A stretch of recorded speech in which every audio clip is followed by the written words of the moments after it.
Just caught something that would have been a big issue. All right, good. Okay.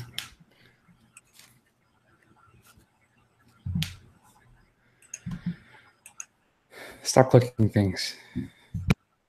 You shut your mouth. But all right, about to start.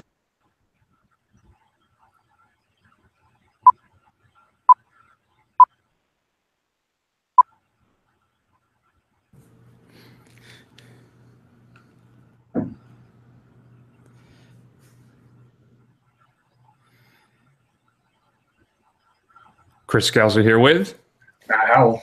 On this episode of the First Run, Matt and I are going to discuss War for the Planet of the Apes, the end of the Apes relaunch trilogy, directed for the third film here, directed by Matt Reeves, who also did Dawn of the Planet of the Apes. Damn it, that is not entirely correct, Matt. It's Rise. No, I was right. All right, let's redo this.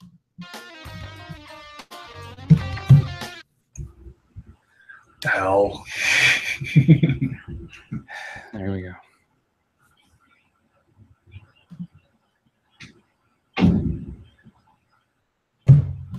Thanks for closing the door. It was good to catch that effect. Can't control the people in the house. Here we go.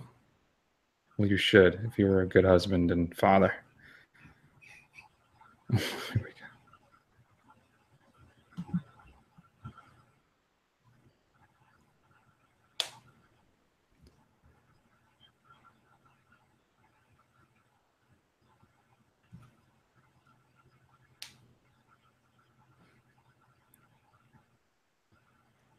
Chris Scalzo here with Matt Iceman Howell. And on this episode of The First Run, Matt Reeves, director, returns after doing Dawn of the Planet of the Apes, his third film and his second. What the? It's gonna be one of those days. Fingers, some rushing. Not that hard. I was thinking too. We should next week. You should do the opening. Okay. All right, here we go. The timing of it is always difficult. All right, here we go.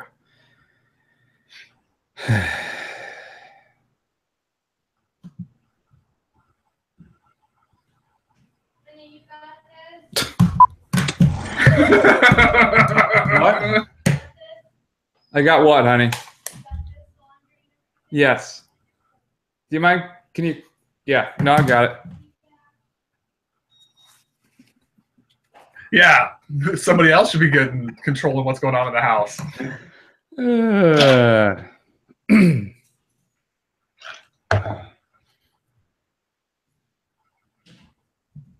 She's opening the garage too, so we'll see how that goes.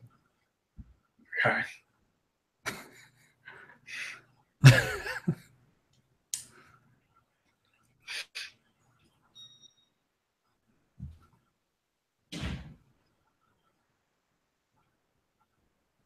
We'll power through.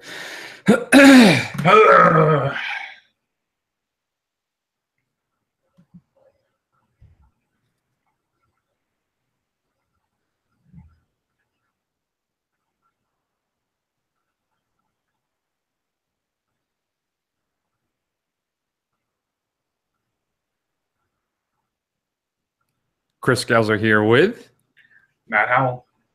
On this episode of The First Run, Matt and I are going to discuss the final film in the relaunch trilogy of the Planet of the Apes franchise, War for the Planet of the Apes. We're also going to discuss last year's Lion, a film that got a lot of accolades and some Oscar nominations that we're just catching up to now. And then because, Matt, War for the Planet of the Apes wraps up this trilogy, we're going to review what we think are the 5 best cinematic trilogies out there. But of course, as always, we put some just unrealistic restrictions on ourselves to make this as difficult as possible. So let's jump into the fun, Matt, and let's hear a clip from War for the Planet of the Apes.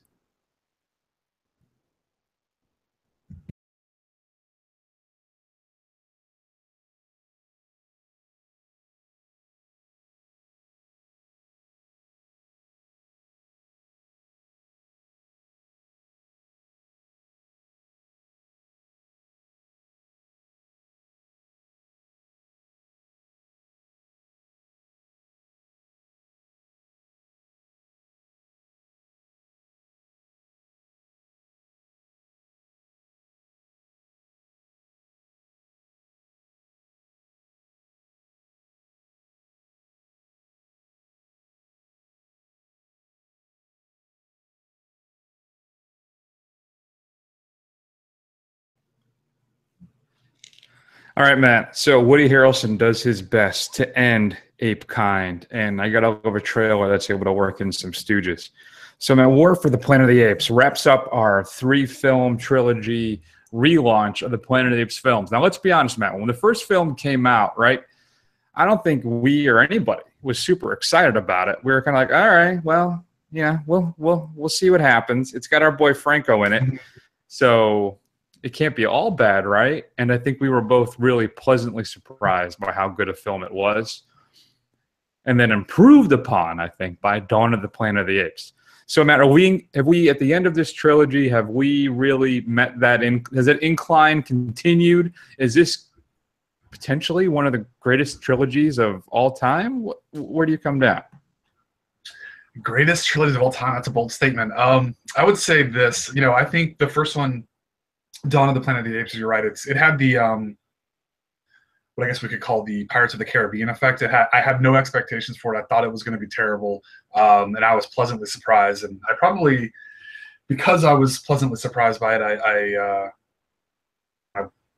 otherwise would have. And Rise of the Planet of the Apes. I don't think this exceeds Rise of the Planet of the Apes. I think we kind of plateaued and maybe a slight dip in quality. Wait, I just want to clarify. Are you talking about Dawn, which is the sequel? Or are you talking about Rise? Rise is first, Dawn is second. Okay, then I'm talking about Dawn. Okay. Yeah. Yeah. So yeah, I mean, I think it's not as good as the second one. Maybe a little lower quality, but it's still a fun movie. I mean, it's still great, but I don't know. I don't think this ends on such a strong note that it would be considered one of the greatest trilogies of all time. Yeah, I got to admit, I didn't enjoy it as much as the first two. I think I agree with you that Dawn, the sequel from 2014, is the strongest film of the franchise. I think it's what's interesting is that I think this is a much deeper film. I think it's even more ambitious than the last one and the first one, but something about it just fell a little flat with me. I'm not quite sure what it is. I don't know if they just tried to do too much and have too much of a message and really tell us a morality tale that maybe Reeves couldn't quite wrap his hands around. I don't know. It's a deeper film, as I said. It's more ambitious. He tries to do a lot more with this film, and it's good. Don't get me wrong. It's a solid film, and I enjoyed it. But just the emotional impact for me wasn't really there, and the whole thing fell a little flat. So, yeah. And I think one thing, too, I struggled with is I feel like Steve Zahn was kind of shoehorned in because I think Reeves is making this thing, and he realizes how dark and just serious this film is. So let's get some little comedic effect into the movie to kind of lighten the mood. And it didn't really always work for me. It felt a little forced at times. What did you think of Steve Zahn? Yeah, I mean, I can see what they were trying to do, trying to bring a little levity to the whole thing, because like you said, this is all very serious post-apocalyptic extinction kind of stakes throughout this whole thing. So it's not exactly feel-good light fare for the most part. But I mean, it was, like you said, it was successful sometimes, but most of the time it was just kind of like a distraction. And I think one of the major problems with this film is that they're trying to, because this is the last one, breathe with the first two. Like, they could kind of go on their own tangents. They could focus on what they want to focus on. But with this, they're like, oh crap, we have to kind of show how the Planet of the Apes came to be. So they bring in the virus, why, people are dumb or more primitive than apes and all that kind of stuff. So I mean, they try to answer all these questions that and I think that kind of rush towards is part of what makes it not as successful. I don't know if the mic's catching the fact that we're in the midst of a rather large thunderstorm here down in Tampa. So I can hear it. So okay, well, if you do hear them, enjoy the rolling crashes as the show progresses. I think that's a fair point. I think it's interesting too how the virus mutates. Did you feel cheated by the ending? A little bit. It was a little Deus Ex Machina. It was a little pat. It's like, oh, the entirety remaining of military of the U.S. government all happens to be in this one place, and then suddenly this happens, and that's why it's not a big deal anymore. So it's like, come on, dude, really? I mean, seriously. But I can see what they were. But again, they had to. they had kind of been painted into a hole with their, you know, Charlton Heston air quotes classic, kind of what it established. So they had to try and get to that point. So let's talk about Andy Serkis. I think for Dawn of the Planet of the Apes, if I remember correctly, I stated that I think he should have been nominated for an Oscar. This film falls more on him than the other two films previously, because you had Jason Isaacs, you had Kerry Russell for Dawn of the Planet of the Apes, you had Franco, and I'm blanking on the actress's last name. That's Frida Pinto. Thank you, Matt. So, but I think that this film really rests his shoulders on Serkis. Am I still full of it, Matt? Do you think Serkis should be nominated for an Oscar nom? Because I do. I think for this film as well, it may be like a Lord of the Rings thing, you know, like where they just backloaded all the Oscars to the final film. That maybe Serkis will get a nomination this year for the work he did as Caesar, or do you think it's the motion capture special effects things is going to rob him of any chance he may have had? I definitely think it's the latter. There's no way that they're going to nominate him. I mean, at best, maybe 10, 15 years from now, he gets some kind of special honorary Oscar, especially if he keeps doing these type of roles kind of things. But yeah, there's no way. There's no way now that they're going to nominate him for, you know, a full-fledged acting Oscar, especially when he's not there. Even though he was on set with all of his suit and everything else, so he was. I don't know. I agree with you. He should be, but he's not going to. That's too bad. Yeah. All right. I think when it comes down to it for me, that the pieces are not greater than the whole. There's a lot of things in it that I loved. I loved Serkis's performance in this, the effects, of course. And we're at a point with these special effects, Matt, that they don't even look like special effects anymore, right? I mean, it looks like Caesar's there, and the way everybody interacts with him and how everything works. We are in a new era of just, you know, I remember years ago when they were able to, they finished, they released Hondo? I don't know, but they felt like they could basically make a new John Wayne movie with all of his previous performances. They actually be able to assemble a performance. Yeah. But I think we're at the point now where it's incredible. The special effects for this thing are fantastic, at least particular to the motion capture digital creation of Caesar and the rest of the apes. It's really impressive. And if anything, maybe they'll get an Oscar nomination for the effects, makeup, costume design, I don't know, something like that. So, all right, Matt. So where you coming down on the War for the Planet of the Apes? It's been a pretty strong summer so far. I mean, I'd give this a B, I think. I think that's right where it belongs. It's a fun summer movie, but it's not anywhere near some of the best stuff, blockbusters that we've seen in the summer so far. Yeah, I was thinking about that too when I walked out of this. I think B is the way to go for this as well. I do think you should see it in the theaters as well. I want you to get the full impact of this. I got to see it again in the Dolby Theater, which was just a great experience. I think it should be seen on a big screen. But I would give it a B as well. I'm telling, this is really shaping up to be a fantastic year so far. And we still have Star Wars coming up. We still have Thor Ragnarok, right? That's still coming this year.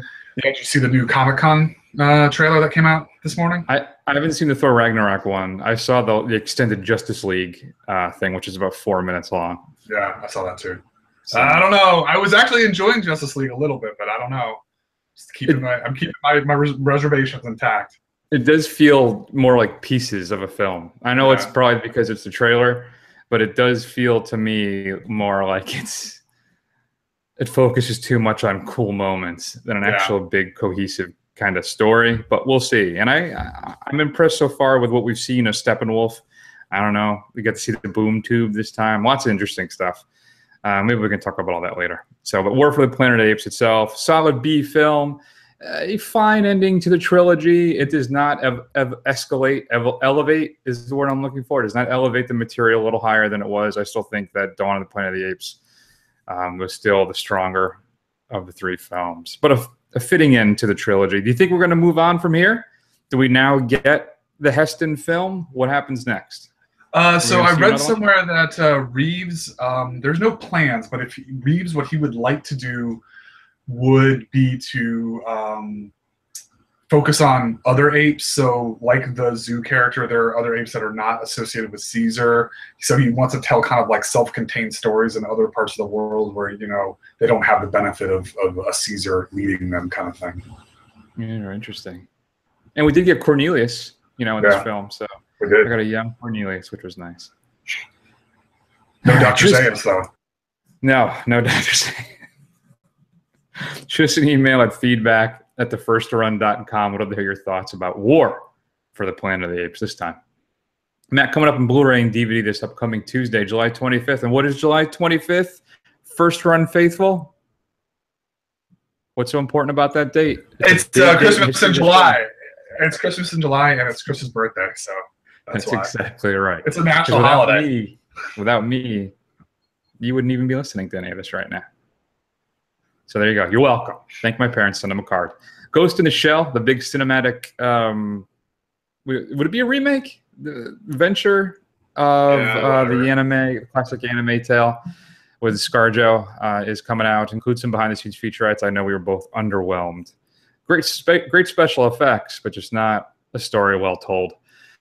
Unforgettable. If you want to see Katherine Heigl go a little crazy on Rosario Dawson, you can check out Unforgettable. It includes the director's audio commentary.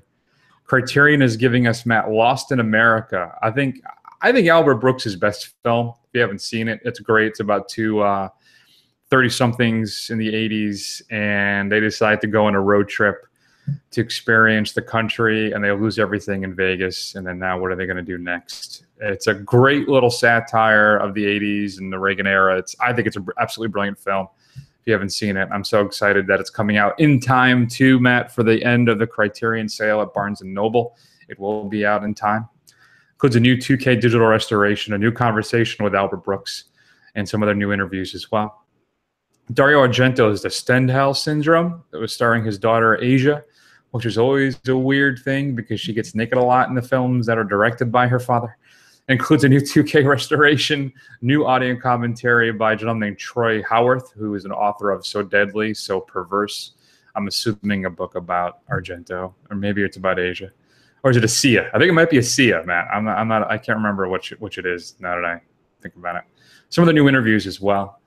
Aeromat is giving us a brand new version of Reanimator on Blu-ray. It's a 2-disc set. The first disc comes with an unrated version that runs about 86 minutes. But the key, I think, Matt, is disc 2, and this is only going to be available in this limited special edition run, is the integral version of Reanimator, which includes, it's a 105-minute cut. The unrated version is actually only 86 minutes. Integral version combines kind of the extra R-rated stuff and the essential unrated moments that were cut for the film. Because if you know Reanimator, there's a particular scene in this film that is unsettling for some people that ended up getting cut originally. That's been recently reinserted. So that's in here as well. But it's kind of like a mishmash of both versions. And you're going to get that version of it by buying this limited edition version from Arrow. And then, Matt, the big film of the week. Some think it's the greatest Batman film of all time. I'm curious where it ranks for you. But finally being released on Blu-ray, Batman, Mask of the Phantasm is coming out, including the original theatrical aspect ratio as well as the open matte version as well. Matt, where do you come down on Mask of the Phantasm? I really liked Mask of the Phantasm. I remember I owned it, and I used every opportunity I could to tell people that they were sleeping on this, and this really was one of the best Batman films out there. I mean, I don't know if that's true. You know, we've gotten Nolan at this point, whereas, you know, I think Dark Knight probably gives it a real run for its money. But if you're looking for that kind of Bruce Timm, still kind of foot in the comic book kind of thing, it really doesn't get much better than this. I mean, it is pretty quintessential. Yeah, I'm definitely going to be picking this up. I had the VHS, Matt, so I need to. Big old clamshell VHS. That's right. So that's Matt, why don't you tell us what we're streaming this week? Because in my haste today, I did not grab a streaming pick of the week. So what should we be streaming this week? Well, I think the answer is obvious. Out on Netflix, just came out this past week, is the first standalone Star Wars tale, which is Rogue One, a Star Wars story. You can learn about the stealing of the plans of the original Death Star, and it is completely worth it for a certain scene at the end where one one dude goes from arthritic in all of his other appearances to ultimate badass for 30 seconds, and I love it, and I'll watch it over and over and over again if I can. So you should definitely check it out. It's a lot of fun, and it's a different tone for a Star Wars movie for sure. Yeah, I think I actually I actually zipped to the end of the film just to see that, because I just wanted to watch it again. What, I'm assuming you've done that already. Oh yeah. I mean, I've watched it on YouTube. I've watched it every chance I can get to even watch it. So I even be like, you know what? I feel like watching this again. So I'll just watch that one part, and it is beautiful. What do you think? Does it taint the original trilogy though? Seeing like you get to watch that, and then you're like, you realize just how tame the fight scenes are in the original trilogy. Yeah. I mean, we had that too. Well, I mean, you had that too with the latest Star Wars film, right? The Force Awakens. Yeah. I mean, that fight scene between Kylo Ren, and oh wow, I am blanking. What's her name? I want to say Jin, but I know that's not right. Ray. Yeah. Thank you. I mean, it's true though. That thing blows away any of the previous fight scenes, I think. No, that's true. But I mean, at the same time, for being fair, while there's very, very, very little to recommend the prequel trilogies, and I like to pretend that they didn't happen. At least these lightsaber fights, or at least the one between Obi-Wan and Darth Maul, those were actually pretty cool if they were completely superfluous. So I guess we've been getting that for a while. Mm-hmm. Yeah. All right. You know what? I can't find anything good, and I don't want to hold up the show. So I'll find something really great next week for your Street to DVD pick of the week, Matt. Nice. Things are crazy here at First Run headquarters, so I apologize, everybody. There's a lot going on. All right, Matt. Let's move on then. Let's hear a clip from the second film we're going to discuss this week, and that, of course, is Lion. Let's take a listen, shall we?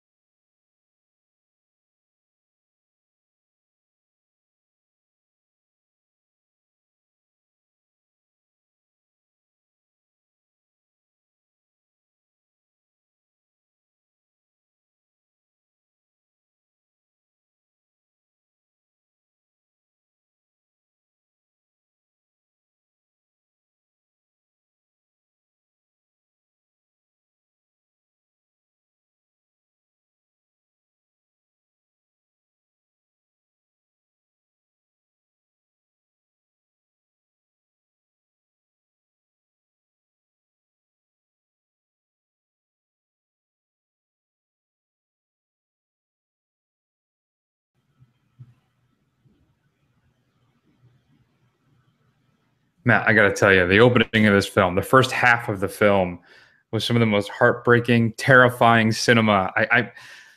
What this kid goes through, I don't know. Anyway, so why don't you tell the kids at home that are listening, Matt, what is Google Maps the movie all about? Give us a brief synopsis. Okay, so it's about a young Indian boy named Saru, who lives with his mother, brother, and sister, and they're obviously well below the poverty line, and they're struggling to get by. He convinces his older brother to let him go on a night job, but when they get there, Saru doesn't want to work because he's like 7 years old and he's tired. So his older brother leaves him on the train station, and he basically gets on a train and gets whisked away to Calcutta, 1,600 miles away, where he gets kind of embroiled in the system, gets him, kind of sees the life on the streets kind of thing that's in Calcutta, until he eventually gets adopted by an Australian couple. And then the rest of the film is him trying to find his family, his biological family. Mm-hmm. Hilarious, by the way. Hilarious film. It is. It's super funny. It's harrowing. Mm-hmm. I gotta tell you, there was nothing more adorable and terrifying than Suni Pawar screaming, "Gudu, Gudu," when he's desperately alone and terrified in the streets of Calcutta. I mean, it is when he runs into that nice woman who helps him, cleans him up, and feeds him. Yeah. And this film goes to some dark places. Yeah, it goes to real dark places. But I I got to tell you, man, I really, really enjoyed this. I think it's a really interesting, fascinating story. And if I told you that this actually happened, you'd be like, "Nah, it didn't." It feels like something somebody wrote and came up with, but it is a true story, and it's a harrowing tale. But I rather enjoyed it. I feel a little manipulated at times, but I think with a film like this, I think you kind of let that go and you just enjoy. I think the ride that you're going on. But it is some heartbreaking stuff in here. It has what I think, Matt, is an absolutely stunning score. I think it was nominated for an Academy Award, but it was a beautiful score to this thing, and it's definitely one I want to pick up. Dev Patel is great. You received an Oscar nomination for this. I think you won a BAFTA, but supporting actor. I don't know if did they have lead roles in this? Would it have been Suni Pilar? Because I think it's the film. It's two halves to the film, and Dev Patel was nominated for a Best Supporting Actor. Nicole Kidman Best Supporting Actress nomination. Right. So yeah, I guess you can make the case that there was no lead. There's no lead, I suppose, because none of them are really in the whole movie. Right. So, but Patel's great too. I mean, he turns in, I think, a fantastic performance of a kid who's just, excuse me, as a young man who is just. Even though he has a home, he's still a little lost. And I think maybe this is his first time director Garth Davis to his first feature film. Kudos to you, sir. Good job. But I think any criticisms I may have too is I could have gotten a little more of that man who has a home that is still doesn't have one. I don't know. I don't know if we got enough of that emotionally for me. But cinematography, fantastic. Greg Fraser, I think, captures some amazing shots. It's really the beauty and splendor of India that I don't think I ever really think about. And he also has some really interesting angle choices. I don't know if you saw that. There's some crooked angles, some ups, down. It's some interesting choices that I think really help benefit the film. Overall, I just thought it was very well done. What do you think?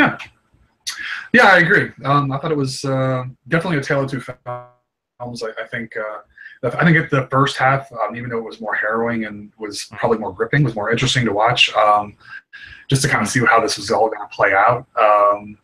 And I think the performances from top to bottom were all, solid to excellent. So I agree with you, though, that it is a little manipulative in some parts. But I mean, again, this is kind of one of those tearjerker, empathy for your fellow man kind of things, and they're really laid on thick on a couple parts, I guess, because they don't trust us to feel said empathy like we should. But yeah, it's good. I really enjoyed it throughout the whole thing. I think, like you said, it's very well shot. It's very well acted.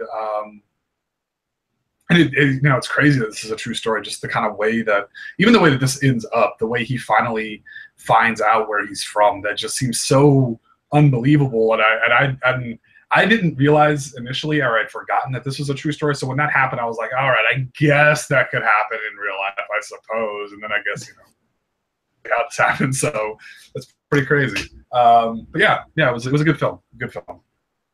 Yeah, I think it's currently available on Netflix right now. If you'd like to check it out, you can stream it there on the Netflix. So what are you going to give it as a grade, Matt? I'm curious. Would you rank this as one of the best films of 2016?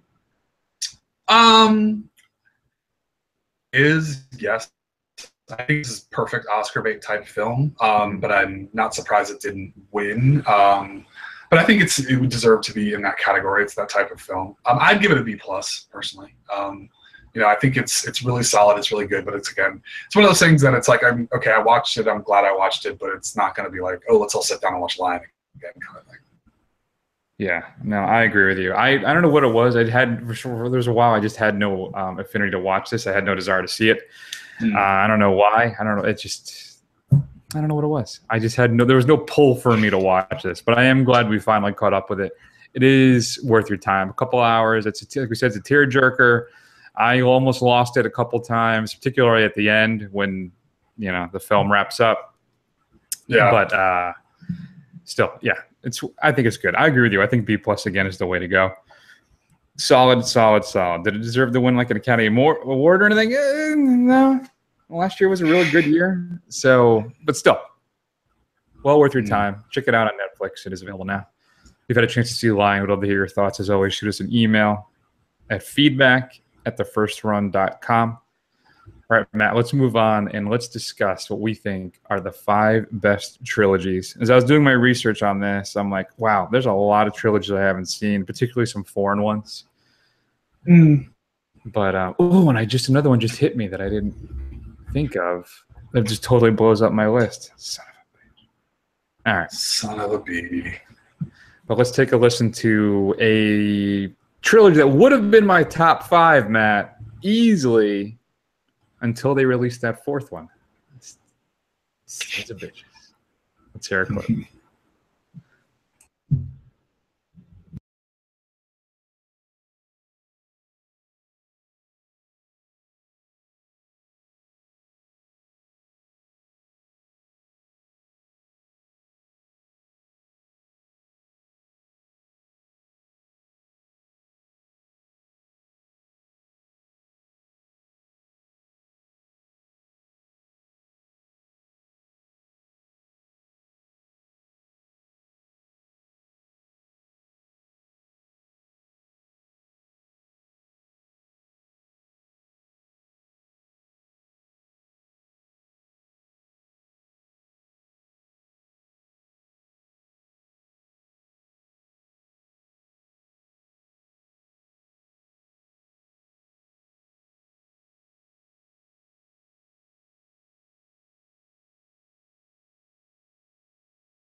So, Matt, that was a clip from the Temple of Doom in the legendary dining scene with the cheered monkey brains. When they're discussing, of course, the cult, and Harrison Ford was going to have something cut off. It was made. There was something. I don't know. That clip always stuck with me, particularly though because of the food, of course. So clearly, Indiana Jones did not make the cut for me because Kingdom of the Crystal Skull, a 4th film. I tried to make this as tight and as focused as 3 and out. You know, I didn't want to include anything. Yeah. It brought in another film. Yep. So, all right. So why don't you go first? And cause I got to figure out what I'm going to do about this one I just thought of, which I am embarrassed about. So go ahead. You're number 5. All right. So my number 5 is started off as a bunch of friends messing around in the woods with barely any money to try and make a horror movie that's become one of the most beloved cult classics and one of the few successful, I think, attempts of comedy and horror put together. And of course, talking about the Evil Dead trilogy, Sam Raimi and Bruce Campbell, whereas it kind of progresses from Evil Dead, which is more of a straight horror movie where a lot of the humor is because of how bad it is, to almost a remake in Evil Dead 2 where they just kind of fix a lot of the stuff. It's almost the same movie, but it's not a remake. Evil Dead 2. I know I'm not. I said almost. I said almost. Did you not hear my qualifier? I said almost. There's a lot of people think it's a remake, and it's not. It's not. It's not. No, it's not. It just hits a lot of the same beats. It hits a lot of the same beats, with a different tone. And I'm not begrudging that of the film at all. And then, of course, you get to Army of Darkness, where it all kind of comes together. Now, granted, in the excellent Star series, Ash versus the Evil Dead, but since that's on TV, that does not count. So therefore, this is a qualified trilogy. I think one of the best horror comedy ones around. There you go. That's a good pick, Matt. My number 5 then is going to be the Godfather trilogy, and it's number 5. That low. 3 is dragging it down that much. It did. That's exactly the issue. In fact, it wouldn't have made the cut because it's not part 3. It's just that parts 1 and 2 are so strong that it's my number 5. But it's entirely right, and it makes me think that maybe I might be coming up. So I won't say that much about it. But it is, the first 2 films and part 2, the greatest sequel I think in the history of cinema. Sorry, Empire, but it is true. But yeah, the fantastic story of the Corleone crime family, how it helped romanticize gangsters in this country as well. But still, some just inspired, brilliant filmmaking, and 2 of the greatest films ever made. And then there's a 3rd one. Al Pacino really just became a huge star because of these films. De Niro, of course. a fantastic performance in part 2. So what can you really say about the Godfather films? If you haven't seen them, you know what's interesting? I should say, I hadn't seen them previously when I was younger, and I had my burgeoning love for film, and my mom was like, "Well, you know, Chris, if you like movies, let's watch these." So we watched the first 2 films together, and of course, it was always really uncomfortable because it's part 2 when Michael's in Italy, and then there's some nudity, so that's always a great sit with your family. But I'm like, man, that was really good. And she's, of course, she coined a phrase to me that I use to this day. Yeah, Chris, that's why it's called a classic. There you go. So, but yeah, fantastic films. But part 3, I think, weighs it down so much that it's my number 5. All right. Well, I can't begrudge you too much because it's my number 4. So, the first 2 films in this, they're perfect films. I mean, if you haven't seen them, I don't even know why you're listening to this podcast for one thing, but if you haven't seen them, you should have checked them out. It's like Chris said, they're just perfect. They are, absolutely canon in the best films of all time. But that third one, where Pacino just leans into his kind of, scenery chewing acting, and it's just crazy because he's so much more subtle. I mean, he blows up when he needs to, but it's like a completely different actor from like the rest of his work, and it's just it's really a shame. Sofia Coppola is like basically a mannequin walking around, and the whole thing is just a mess. And it's just too bad. But down for sure. But those 2 films, that's probably the strongest of any of the trilogies that are going to be on this list. For the most part, I think with the strongest 2 entries for sure. Oh, that's an interesting way to look at it. Yeah, out of all the trilogies, the 2 strongest films are in my number 5 and your number 4. It is true. Unfortunately, we get more of a devil's advocate Pacino in Godfather Part 3. That's very true. So that's too bad. All right, my numbers. Where am I? My number 4 now, because I had to rejigger my list, is the Evil Dead trilogy.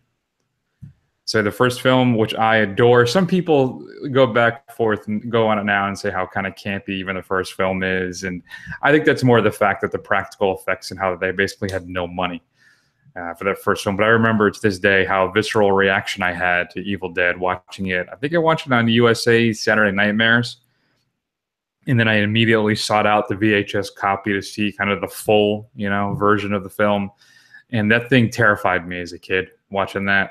And then the part 2, when Bruce Campbell really becomes Ash, it's one of my all-time favorite films. Then Army of Darkness, of course, is just it's such a lot of fun. It's so much fun. You can't have a bad time watching that film. So, Evil Dead trilogy is my number 4 now. It is just, I love it so much. So, all right. My number 3, again, suffers little bit from the same thing with The Godfather, where the third one is by far the weakest entry, but the first 2 are really good, especially that middle installment, which I think Chris would go to fighting for if anyone said differently. It's the Dark Knight trilogy by Christopher Nolan. Kind of brought the more realistic as a superhero can get kind of look at Batman. Started with Batman Begins, which was really solid, and then the Dark Knight, which might be, has an argument for maybe the greatest superhero film of all time so far, since we're churning out like 3 or 4 a year at this point. But that last one, again, kind of doesn't stick the landing. It's kind of bloated. Bane's not a great villain. Just a lot of it is just it's not as focused as the other 2 are, and it suffers for that. But it's still as a whole is it's probably the best. I would say definitely the best superhero trilogy there is so far. Yeah, that's my number 3 as well. I know at the time how much I raved over The Dark Knight Rises, and I loved Bane. I loved Hardy's Bane. I still love his character. I still love it. It does. I think your description of it not sticking the landing is entirely correct, though. I think in retrospect, I would agree with that. I think at the time I was much more in love with the film than I am now. It's still good. It's not as good as The Dark Knight, but I have to watch The Dark Knight and The Dark Knight Rises again, because I'm telling you, I loved Hardy's Bane so much in that film. So, and at one point I said, I think I may have said that I may have enjoyed his performance more than I did Heath Ledger's as the Joker. So I don't know if I still feel that way. Matt, you can't hear him, but he's laughing right now at me for stating that. But there's something about it. I don't know if it's the accent. It's just my unadored affection for Tom Hardy, who I feel like can do no wrong. I'm probably a little biased because I'm such a strong Tom Hardy fan. Well, we'll see what happens when Tom Hardy as Venom comes out. If Tom Hardy can still do no wrong, right? Yeah, very much so. I watched the other day, too. I watched The Drop again the other day, which is a film. If you haven't seen it, with I think it's one of Gandolfini's last roles, if not his last. I think maybe the one he did with Julia Louis-Dreyfus may have been his last. But he's great in that, too. If you haven't seen The Drop, I can't recommend it enough. But yeah, my number 3 is Nolan's Dark Knight trilogy. Batman Begins, too. I still think, too, Matt, that could use a little trimming. I think it's a little slow at times. But The Dark Knight is such a good film. So, yeah, there you go. My 3. What do you got? Wow, we're pretty close. We're pretty close to each other here with our restrictions. I don't know if this one's going to make your list, though, because I think I'm a much bigger fan than you are. So my number 2 is one of the only times I think that the extended versions, the added fat, makes it even better than the theatrical versions. And I'm talking about, of course, the Lord of the Rings trilogy by Peter Jackson. A huge achievement in kind of something from the page and to the screen in a pretty faithful manner. Kind of introduced a whole new generation to those books, and I think he did a fantastic job. They still hold up today. I mean, a lot of the effects, especially in the early ones, they can show the seams, but it's still a lot of fun to watch. And I probably watch them maybe once, every a year or two, just to kind of sit the whole way through. Now, the Hobbits are nowhere near as strong, and I'm not counting those as I'm kind of completely separate. But the original the original trilogy that Peter Jackson did, I think it was perfect in just casting and everything else. I think it was a real passion project for him. Yeah, no. In fact, it's my number 2 as well. It was actually my number 1 at one point. Okay. I think just the sheer craft involved, how just it's a fascinating story, though I still don't know why they didn't just use the big eagles to just drop the ring in the fire in Mordor right from the beginning anyway. I know that supposedly there's a reason why, but I don't. Do you know what that is? Because you've read the books, haven't you? I don't remember. I read them like 20 years ago, so I don't remember. Supposedly there's a reason why they couldn't do it, but I have a hard time buying whatever that reason is. But for just sheer storytelling and scope, it's fantastic. It's a fantastic trilogy, and it's all self-contained in those 3 films. And I agree, the expanded versions, just instead of making it more droning and long, it actually fleshes it out and makes it more interesting. Unlike the Hobbit films, where just a drag. They're so. But yeah, Lord of the Rings. It was initially my number 1, just because the amount of work and the effects and it's just fantastic. So it was my 1 until I remembered the one I can't believe I forgot, which I'm thinking maybe you're number 1 as well. So Matt, why don't you tell us what it is? All right. So my number 1 is probably the 3 greatest Westerns all put together of all time, starring Clint Eastwood as the man with no name, or Joe, as he's sometimes called throughout the thing. But yeah, it's the Dollar Trilogy. So Fistful of Dollars for a few dollars more, and this one absolutely caps it at one of the greatest films of all time. So everything about it, just the way it's shot. The score, the Morricone score is absolutely unforgettable. This is an iconic performance by Clint Eastwood. So really, just from beginning to end, every piece of it is fantastic. And I think really it is the strongest trilogy based on the rules we gave ourselves for this list. Yeah, this was I gotta say that going over this now, this list was a really horrible idea for us, because we had the same 5 films. Or same 5 trilogies. The 5 and 4 flipped their order, but outside of that, that's it. We had the same ones. So I agree with you. And of course, as you know, though, I think depending on how you're listening to this, Matt was cut out. So obviously the final film in the series is The Good, the Bad, and the Ugly. I've actually I think I enjoy For a Few Dollars More is my favorite of the series. Mm-hmm. So The Good, the Bad, and the Ugly is the biggest of the 3. Yeah. And I think you agree with me on this too, that How the West Was Won is actually better than all 3 of those films.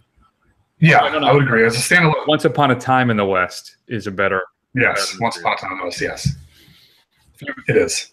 Yes, and I remember I hadn't seen it, and you told me that, and then I'm like, all right, so I watched it, and I was absolutely blown away by it. No Eastwood this time, but still, let's stick to the trilogies, Matt. I agree with you entirely that The Man with No Name. I think in the first film too, isn't he known as Manco or something like that? And then I don't remember. He has a name in every one of the films. It just was one of those things where he's just known as The Man with No Name trilogy. Yeah, but yeah, no, it's fantastic. Morricone is my favorite film composer, followed closely by Bernard Herrmann. But Morricone is number one for me. And the strength of his films for this is fantastic. Sergio Leone, it's just, they're just so much fun. They're so fascinating. The grand vistas, Clint Eastwood's squinty-eyed performance. I mean, it's, you can't go wrong with the Man with No Name trilogy. I think they're a little male-geared. So if we have any female listeners, I don't know. There's not a lot of, I don't know. Well, you know what? Let's stop with the patriarchy, Matt. You can enjoy them, I think, either way, right? Yeah, so, these are classic films. I mean, you can say that about The Godfather too, for God's sake. So that's true. And the Evil Dead series, and basically everything we listened, you can say that. So, but yeah, no, it was for me. I just remembered it this morning as we were getting ready to record, and I was like, oh, wait a minute, how can I forget? Now, because they're not really, though, they're not a trilogy per se, right? So is that why they're not linked? Yeah, really. They're not linked. But the reason it counted, I kept off a couple of things that could have been loosely considered trilogies, but I kept them because I think Clint Eastwood is supposed to be the same character throughout the whole thing. Now, he may have different names. It's at least there's that continuity through line where it's the same guy throughout the whole thing. So that's why it counts. Do you have any honorable mentions? I think that's right. Yeah, Raiders again cut it off because of I know. Episodes 4 and 6, I really struggled through this because that is meant to be a self-contained trilogy. And if you said the words for like the last 40 years trilogy, that's what you were going to think of. But then, of course, they came out with other ones, so they're everywhere. So I took it off. Same here. The Cornetto trilogy, even though it's very loosely a trilogy because they're not the same, obviously not a continuation. They're not the same characters. It's just made by the same people. So, but I did want to give it a shout out in the special mentions. And the same thing, the Dead trilogy, which is Night of the Living Dead, Dawn of the Dead, and Day of the Dead by Romero. Again, all takes place in the same universe, but not the same characters. But one of the fantastic, and I think Night of the Living Dead is still one of my favorite horror films of all time. It's very, very effective, and it's very unfortunate that he passed recently. Is that all? That's what you got? That's what I got. No Back to the Future. So what about Sam Raimi's Spider-Man run? The Captain America series, the first three Captain America films, I think, are pretty strong, especially the last two. Yeah, they are. But the Civil War, it just seems it's so big. It just doesn't seem really like a Cap movie. And then because Spider-Man 3 is so bad, I just took it out altogether, especially since we have a new favorite Spider-Man that we just saw last week. So yeah, I would throw the Apes films in here as well. I've really enjoyed all three of them to varying degrees. And then I would say Star Treks 2 through 4, I think, are considered loosely a trilogy. Okay.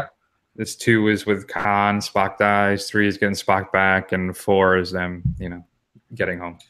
Right. So, but yeah, all right.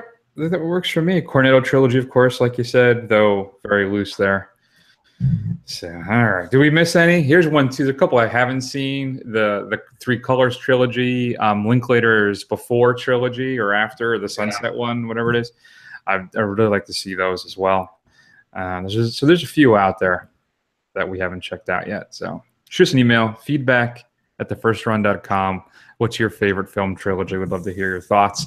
Next week, Matt, what's coming up next week? Well, Dunkirk, obviously. 70mm screening I will be attending. I'm very excited. I'm also going to try and squeeze in Valerian, maybe. I know you were excited to see that at some point. I'm less excited at this point, but yeah, it's been tempered. Fair enough. And then a week after that, Atomic Blonde's coming out, unless you want to go to see the Emoji Movie. Who knows? Lots of things to talk about. Yes. But next week, Christopher Nolan's film, Dunkirk. So you can look forward to that. Check us out on Facebook and Twitter. We're also on Instagram. Just shoot us an email, as always, feedback@thefirstrun.com. Matt, ooh, I got to tell you, I feel like this is a C+ show, maybe B- if I'm being generous. That's all My right. house is in disarray right now. That's all right. We've done 360 shows. 360 shows. That's true. You're going to have some clunkers once in a while. Not every, yeah. All right, I appreciate that. I'll bring it next week, I promise, because I'm very excited to talk about Dunkirk. So there's a lot going on there. So, all right, Matt, let's take a little extended break, and we will see you all soon. Bye.